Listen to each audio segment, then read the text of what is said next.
O isolamento social garantiu a proteção de muita gente contra a Covid-19, mas a ansiedade e a tristeza despertadas nesse período causam outra preocupação.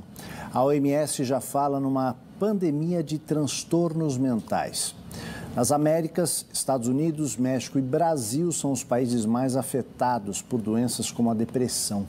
E é urgente entender como isso nos afeta, quais os sinais de alerta e quando é hora de buscar ajuda antes que seja tarde.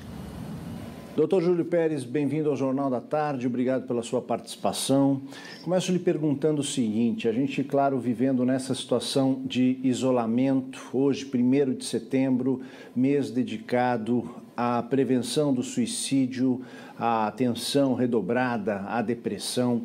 Como é que o isolamento necessário por conta da pandemia afeta a saúde mental, doutor? Afeta e muito. O isolamento é antinatural. A espécie humana está no planeta há 350 mil anos e perpetuou a espécie por aqui justamente por sermos seres sociais. Passamos a caçar em conjunto, os nossos ancestrais plantavam em conjunto. Portanto, estarmos isolados uns dos outros, mesmo através dos vínculos virtuais, é uma expressão antinatural que afeta demasiadamente o psiquismo, as emoções dos indivíduos, adoecendo severamente muitas pessoas, especialmente em transtornos ansiosos, que compreendem o transtorno do pânico, o transtorno do estresse pós-traumático, as fobias específicas e a depressão.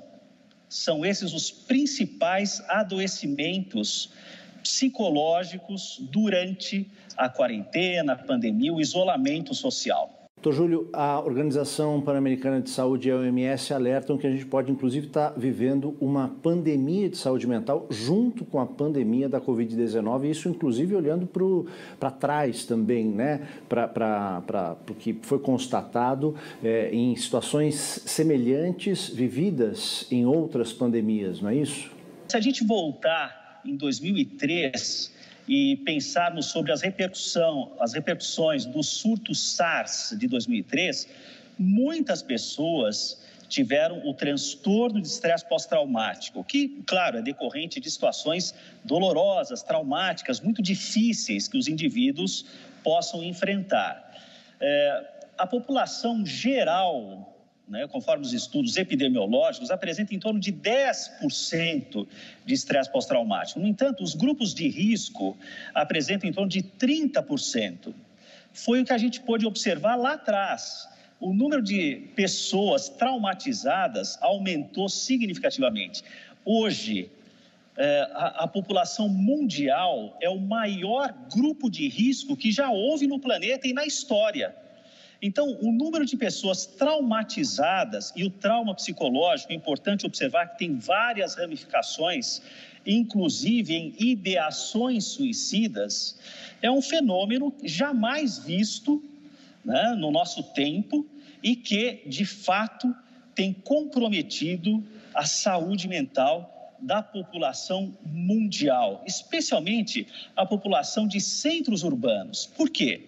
Em centros urbanos, as pessoas estavam acostumadas a viverem o dia a dia, a correria, elas se identificavam com as suas próprias vidas através dos seus fazeres lá fora.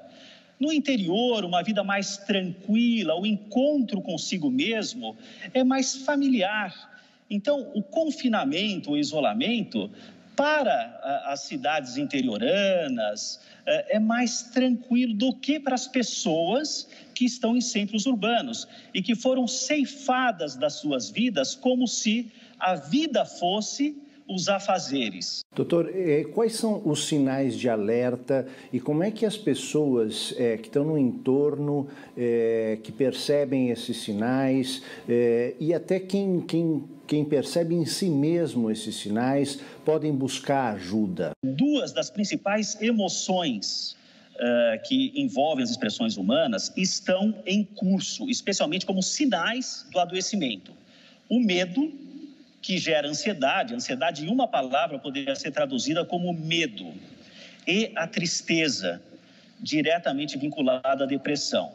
Então, expressões mais agudas e constantes de medo e de tristeza são sinais importantes.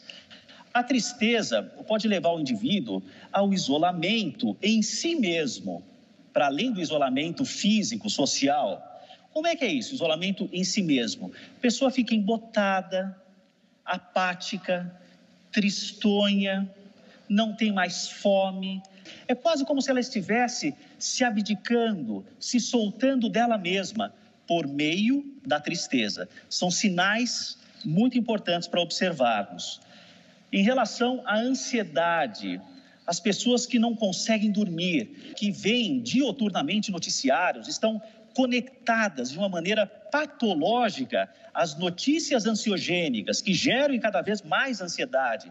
Pessoas irritadiças, que começam a brigar com os próprios familiares ou criar confusão, onde não necessariamente poderia ser, vamos dizer, uma justificativa de conflito e assim por diante.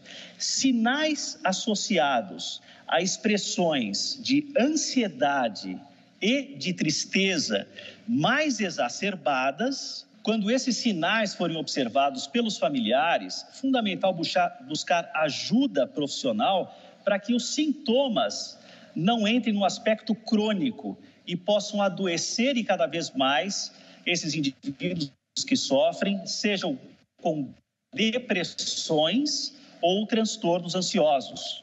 É o que a gente espera, né, doutor? Que as pessoas realmente busquem ajuda e que esses sintomas não se agravem. Doutor Júlio Pérez, muito obrigado pela sua participação aqui no Jornal da Tarde. Até uma próxima. Eu que agradeço e eu valeria a pena mencionar apenas um último aspecto. Nós todos estamos sendo convidados a expressarmos as nossas melhores versões. Por quê? Atualmente, a atmosfera emocional é imensamente inflamável e os conflitos podem ser faísca que provocam explosões e desastres emocionais, psicológicos, com sequelas, às vezes, irreversíveis. Sejamos todos as nossas melhores versões, virtuosas, na tranquilidade, na paciência, na generosidade, especialmente relacionada ao nosso próximo mais próximo. Muito obrigado pela oportunidade. O meu grande abraço a todos. Muito boa essa mensagem, Jornal.